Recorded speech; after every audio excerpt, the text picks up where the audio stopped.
love's a hidden face, so let it. Welcome back, everybody, to the last panel session for today's ALIA Information Online in-depth leadership session.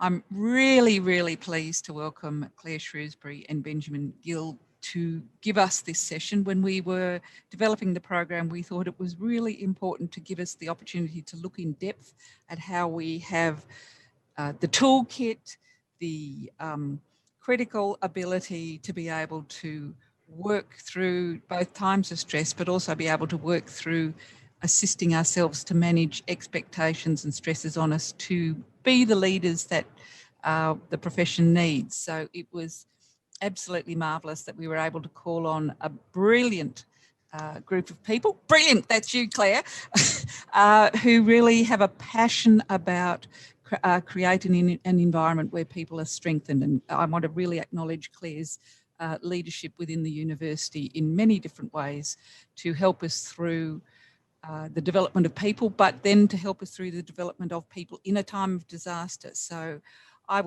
their biographies are on the website and in the conference material, and I might just hand over to them, again with my deep gratitude to them for making the time to walk us through these issues. Over to you. Thanks, Roxanne. It's wonderful to be here. So hi everyone, my name's Ben. I work with Claire in the Culture and Development team at ANU. Today we're talking about resilience, and Claire had this wonderful idea about calling the session Bounce Back Ability. So if you like it, great. If you don't, well, opportunity to practice resilience right now. So we'll get straight into it. So begin by acknowledgement of country. So we want to acknowledge and celebrate the first Australians on whose lands we meet. The ANU operates and pay our respects to the elders of the Ngunnawal and Ngambri people, past, present, and emerging. And I guess extend that respect, recognizing that we are on ANU in Ngunnawal and Ngambri land, but many of you are on different lands. And so pay our respects to those elders, past, present, and emerging across the airwaves here. And extend that respect to any First Nations people participating with us this evening. So today, welcome. Here, that's where we're at now. We'll go a little bit about what is resilience. Talk about, I guess, the interesting time we find ourselves at the moment in the world with COVID and a few other things going on. So put a bit of perspective about why perhaps many of us are finding it challenging to be resilient.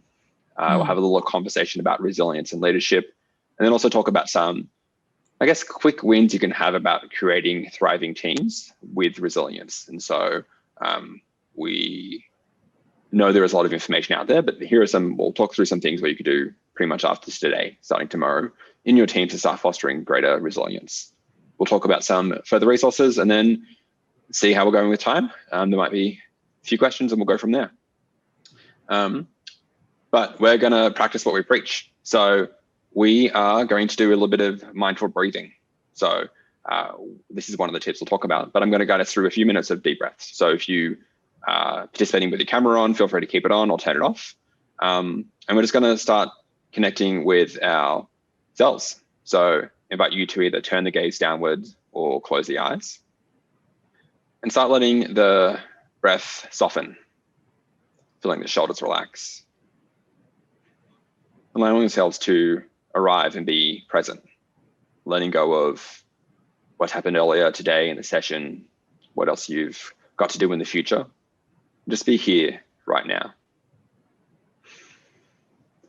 Notice the coolness of the breath on the inhale as it travels through the nostrils, down the airway. And then the warmth on the exhale. And we'll start to ease into this moment by taking a few deep breaths together. So we'll inhale through the nose, filling the belly, chest expand. And then exhale, side out through the mouth. We'll do this twice more. Inhale. And exhale. One more time, deeper than the last.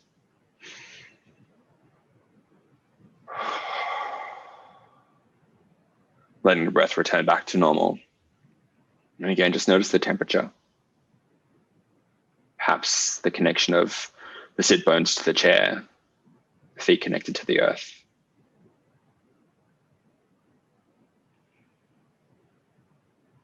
We'll start to bring our attention back to the presentation, blinking open the eyes if you closed it. Yeah. So again, this is a very simple way of introducing resilience into your everyday. So 1 minute didn't take a long time, but I think if you reflect about how you felt before to how you feel now, it's amazing how much can change in such a short amount of time. Cool. And as a background, this is a picture of the A&U Siding Springs campus. So for people who don't like closing their eyes, it's a lovely little view to look upon. So resilience, what is it? I'm going to pass over to Claire, but I'm just going to read this interesting quote first. So she was unstoppable, not because she did not have failures or doubts, but because she continued on despite them. So this is by an author, Bo Taplin, from a book of poetry called Worlds of You. So some of you might be familiar with it, but I think it's interesting to talk about our preconceived notions of what resilience is and then the reality. So I'll pass over to Claire, and she's going to talk a little bit about what resilience is, and we'll go straight from there. Thanks, Ben, and thanks for encouraging us to pause and breathe as well. So late in the day, I was definitely feeling the stiffness in my back as we were sitting there having some quiet moments. Be a good excuse to get up out of this chair once we finish our day as well. I'm happy for you to go on to the next one. Thanks. Okay, so it is a good moment for us to have a think about what is resilience and what is it not, because some of us may think that it's a particular thing. So it's always good to reflect and compare notes on what we think it is. So some of the things that we came up with in preparation are that it's the ability and the tendency to bounce back, hence the bounce back ability that we talked about earlier when we face disappointment, defeat, and failure. And that this is also connected to concepts of growth mindset, which I love, and antifragility, which we'll talk about a bit later on, and even post-traumatic growth. And what this might look like in behaviors is the capacity to make realistic plans. And the emphasis there is on realistic. I think we all have a tendency to give ourselves a bit of a hard time and to try and plan to do too much, but the emphasis certainly being on realistic, and then to take those little steps to carry them out. Always trying to, one of the approaches that we have in our team is progress, not perfection. So always trying to take those small steps rather than the giant leaps. It can also be a positive view of yourself and confidence in your own strengths and abilities, which can be quite self-sustaining when we've got a lot of people who might actually tear us down, or sometimes we have conflict in our lives, but having a positive view of ourselves to begin with is so helpful.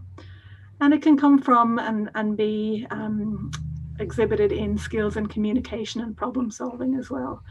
Ben's been running some workshops in the last couple of weeks on coaching, and we've been learning with colleagues about some really interesting concepts there about the questions that you ask and the problem solving that people can do for themselves if you ask the right questions.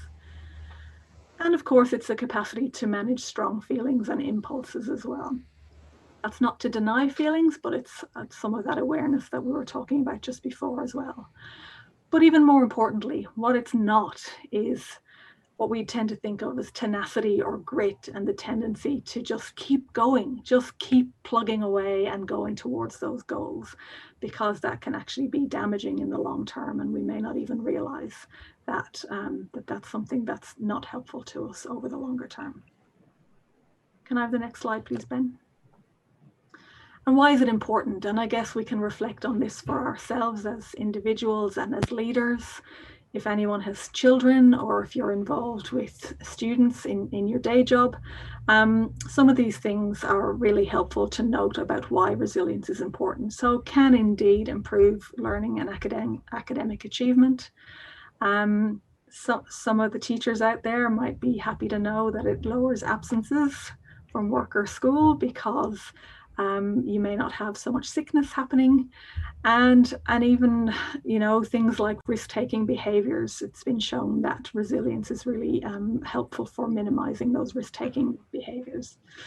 And even more seriously, I guess, and good to note in these times where we might have been experiencing a bit of isolation with COVID happening, that our involvement with community and engaging with family activities is better if we're resilient. And a big one here too, that it lowers the rates of mortality and increases physical health. So the full range there of why it's important, and we'll get into the details of what are some tips and tricks that we're aware of to help with resilience before too long. Thanks, Ben. So context is really important right now, and I guess that's why, as Roxanne was saying, it's a really good moment to be engaging in the way that you are today with this session, because there's been a lot going on in the last year or so. You know, for broader context, we've seen from some OECD data that Australians have some of the longest working hours compared to other developed nations. Not the longest, but pretty much up there. If you want some shorter working hours, Denmark, I believe, is a good place to go. And working from home, certainly during the pandemic, and maybe even still, you can probably see, if you can see my background, I'm at home at the moment, that blurs the boundaries between work and home. I fully expect one of my kids to walk in at any moment right on cue, just to prove that point about blurring the boundaries. Technology is an interesting one. As Ben and I were doing preparation for this session, we were seeing in the news in the last couple of weeks that debate that's come back about the right to disconnect. And we know that some companies in Europe and in the US in particular are having some serious conversations about that. And we'll talk a little bit later about how we as leaders can make sure that we give our staff some time to disconnect by the things that we can do and influence. But there is certainly a tendency to be always on. Oh, I'll just check that Teams message, or I'll just respond to that email quickly, even if it's late in the day, because we think we're being helpful when maybe we're not. And some of the other things, of course, COVID-19 has affected us all in various ways over the last year or so. And if you cast your mind back to early last year, of course, we had bushfires, and in various parts of the country, those things can happen at certain times. We've had floods. We had a hailstorm in January last year in Canberra, which really decimated the campus. I noticed someone is registered from Broome. You tend to get your weather events over there as well. So there can be a lot going on. In addition to these things that nature throws at us, lots of social and political tensions, climate change, violence against women, and the debates going on about that, and responses from Parliament. Racism, if you're following the news from the US in the last couple of days, housing affordability, you name it. Sometimes we might feel like we want to switch off from all of that because it can have a really big impact on us. And there's a lot going on. Thanks, Ben. Okay, and I really like this one because I think this helps with the definition of resilience or bounce back ability that we're talking about before. So the picture of the bamboo there, which is so beautiful, and I think that kind of helps with that notion of kind of waving in the breeze almost. And while you might flex a little bit as you're buffeted by the various challenges, you know, the notion that are flexible and are quite resilient. But I just really like the green image there of the bamboo, because, you know, you might get your various knocks, but we can always bounce back, especially if we have the techniques that we're going to talk about in a few minutes. Thanks, Ben. Thanks, Claire. So resilience and leadership. And I guess this is, you know, largely resilience for most individuals as well. And there are particular things we'll emphasize in the leadership context. But I think, you know, we've kind of talked around this, but if you can think about resilience as this kind of spectrum from, I guess, coping on one end to thriving on the other, in the natural ebb and flow of day-to-day life in the year, we'll move across the spectrum. Some days we feel like we don't want to get out of bed and things are really difficult. Other days, you know, things are going really well and we are feeling really engaged in our work, in our lives. And so I think it's important to recognize that resilience does ebb and flow. And so it's not necessarily something that constantly stays at a high level. As we learn to, I guess, in the context of bamboo, bend a little bit more, it means that next time something happens, we can bend a little bit further because we've learned how to cope with that. So I think we do change over our lifetimes. So I think it's interesting to think about that. And when we think about building resilience, I mean, I guess ideally, you know, we look to build resilience before we really need it. And that's a nice thing to say. It's like the saying of planting a tree. The best time to plant a tree is 20 years ago. The next best time is today. So similar to resilience. So while we can always take small incremental steps to build our resilience with a bit of intention, if we are in a a place of stress or we're just coping. There are still things we can do, but we just might be a bit more realistic with what those things look like. On the slide in front of you, I guess there's often talk about the 6 pillars of resilience. I'll go through each of these things first, but I guess the key thing here is not necessarily to memorize each of these things. Each of us will have our own journeys and be at different points of resilience at the moment. And so it's likely that one of these is going to jump out to you more than others. And that's probably more of a useful insight as to where you want to focus first on developing resilience and taking those small incremental steps. And while these apply to a leadership context, again, you could easily apply these with colleagues, with family, etc. But if we go through, I guess, thinking about confidence. So confidence here, again, it's about having this sense of control of your destiny, what's happening, playing to our strengths. And I think we think about last year in particular with COVID and a lot of changes. It's easy to see how confidence kind of fell away a little bit for some of us. We tried to control things, but we really just didn't, the typical way of planning for a year ahead. If I think about our team's context as well, we used to manage a whole calendar of training and development programs for a year. This idea that we could foresee 12 months into the future, overnight closed down, had to come up with a new way of working, much more agile, much more nimble. And so people's sense of control and confidence in their work and doing things well went away. So we didn't know what we were doing if it was going to work, but we kept on trying.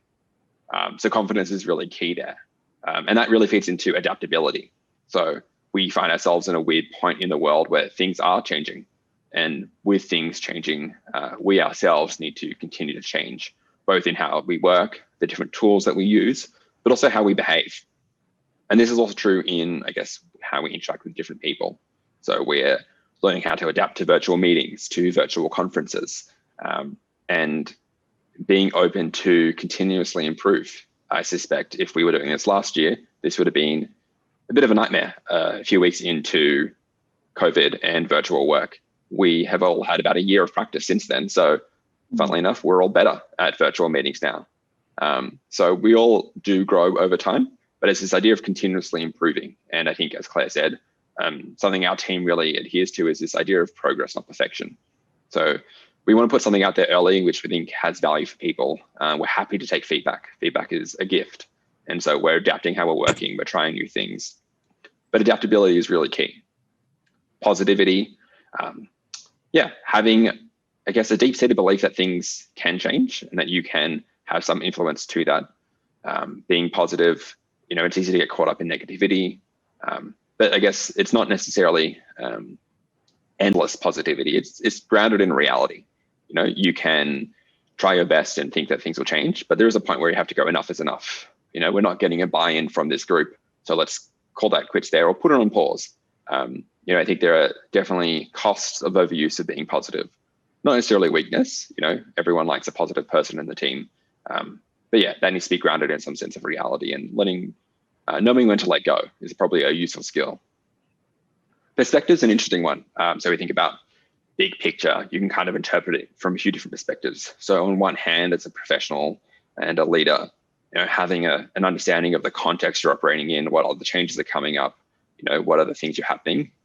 From an innovation perspective, this is interesting to think about, not finding yourself being caught out about new changes to your work or your sector. So keeping your finger on the pulse. In an organizational or team perspective, it's about hearing different views and being open to being challenged. If you find yourself getting defensive, what are you missing out on? And so I think resilience there is about understanding opinions other than your own and learning to sit in that discomfort. I think perspective is also really helpful when we think about the way we talk to ourselves. And so one of the traps we often find ourselves in is this idea of either overgeneralization. So this bad thing happened once, it would happen again, and therefore it will always happen. So asking ourselves, is that true? What evidence do we have?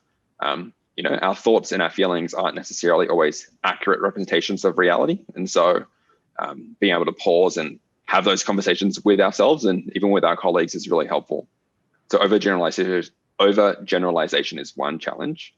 And then there's the idea about, I guess, permanence thinking. So the idea that things are stable. So things that we can control, that are stable over time, and that we can then apply to other contexts. It's often that we find that if something went well one time, that'll always go well. And then when things change, we don't adapt to that. So I think it's about being bigger picture perspective. Sometimes we can control things, sometimes we can't control things. And if things go wrong, we come back to adaptability once again. Mastery, again, this is Claire's favorite topic, growth mindset. Can we grow? Do we even have a plan for our growth? So we have this idea that we want to grow as a leader to best support our people, to best support our organization's missions. How are we going to get there? What are our goals? What steps are we taking? But we like, as individuals and humans, to feel a sense of control and mastery in the work that we do. But sometimes we leave that up to chance. And so this is about taking charge of the growth that you want to do and understanding what that looks like in small incremental ways. And then stamina, I guess, is pretty key. So it's about how do you sustain resilience over the long term? So this is about long-term resilience. So what support structures do you have in place? What support systems? And that could look at how you plan your time. There's this classic article from Harvard Business Review called Managing Your Energy, Not Your Time. So if you haven't heard of it, I'd recommend a quick Google.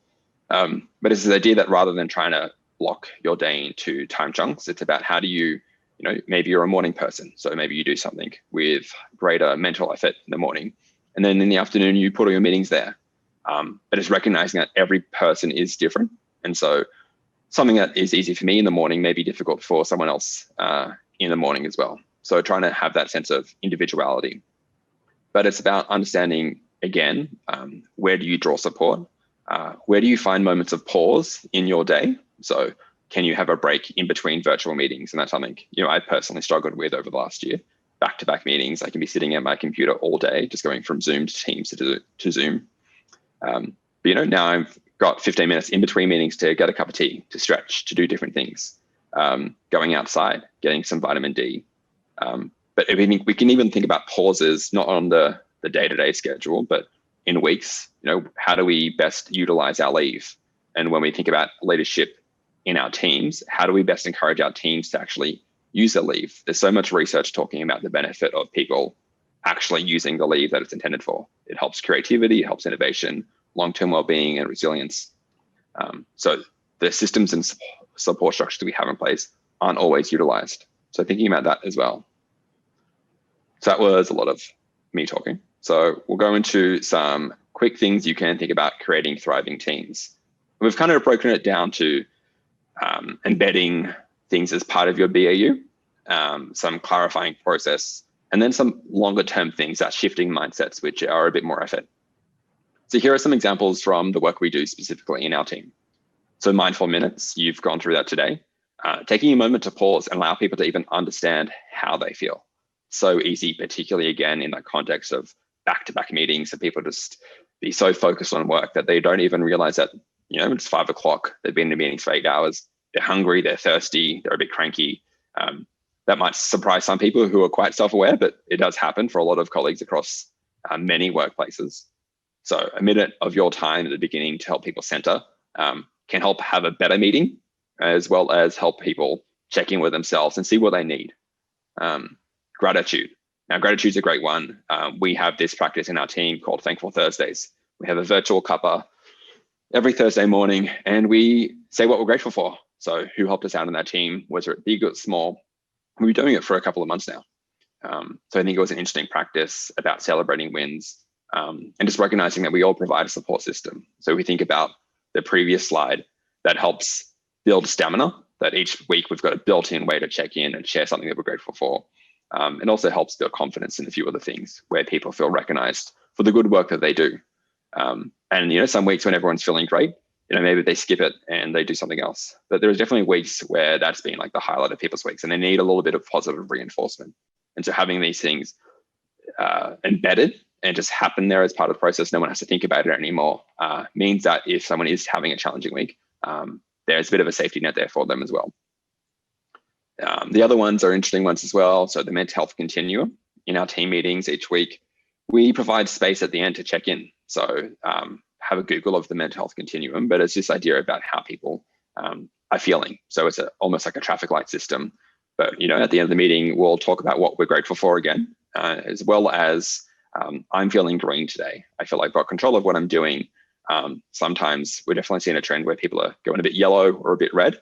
And then that's an opportunity for team members to go, okay, how can we best support you? What can we take off your plate? What do you need from us? Claire might have a conversation like, is there an opportunity for you to take leave coming up? But it felt a bit awkward for people to begin with. And the thing to point out here, though, is this is a decision by the team. We had a workshop last year where we said what was working, what wasn't. Are we willing to try this? So it was a pilot. We were adaptable. We tried something new. But it's been really helpful to have a space for us to be vulnerable, to build that trust, and for it to be okay to ask help. And then celebrating wins, big and small. Again, it sounds like sage old wisdom, but often not done. So taking the time to really celebrate your work rather than just critiquing it all the time.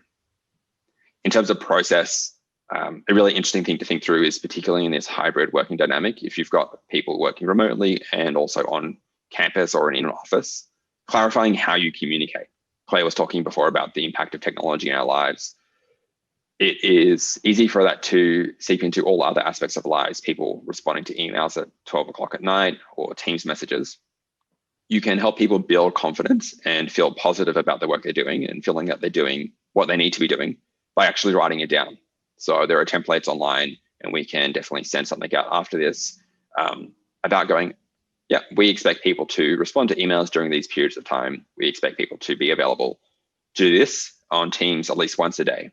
So again, it sounds simple, but it can actually be quite empowering for people to go like, okay, I've checked this platform once. I don't need to check it again. People aren't going to send me emails outside these hours. And if they do, I don't have to respond. Obviously, exceptions are always going to arise and it will change depending on the nature of your role. But again, they should be exceptions rather than the rules. And so having a conversation with the team helps everyone particularly manage that, whilst also allowing for different lived experiences. So if you're a working parent and have children and have different time schedules, it's about being open with what you can commit and what works best for you. So if someone's time to respond at 9 p.m. at night, great. Just have a message at the end of the signature going, this is why I do it. This works best for me. You don't need to respond.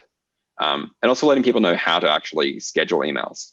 People know it can happen, but very few people actually know how to do it. Taking 5 minutes to send around a video can actually help the team do the things that we want them to do. Reflection. Reflection can scare people. It's not part of the process for some teams. People don't like to think about what went well and what didn't go well. They just keep going through the work without thinking. An interesting thing we do in some of my work is, regardless of the project, there's always a before action review. So what do we think is going to go well? What do we think is going to go wrong? What are the challenges and how do we mitigate them? As well as the after action review. So project's finished, what did go well? What of our fears were actually realized and what were potentially unrealistic? And what would we do differently next time? And I've seen a shift in the team by knowing that they're coming. People are more open to discussing things honestly. And it means that when we think about adaptability, building confidence, we have a sense of what we can control, things that we can't control. And again, they're not something we're trying to force when something's gone horribly wrong.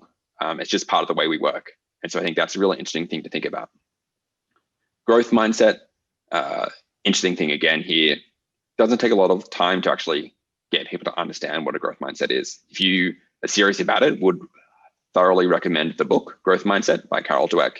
But in little as 30 minutes together, there's lots of videos online. She's got a great TED talk. Watch that, have a chat, get people to understand fixed versus growth. In as little as that time, you could actually shift the team's mindset. And again, when people go, I can't do this, you can't do this, ... yet.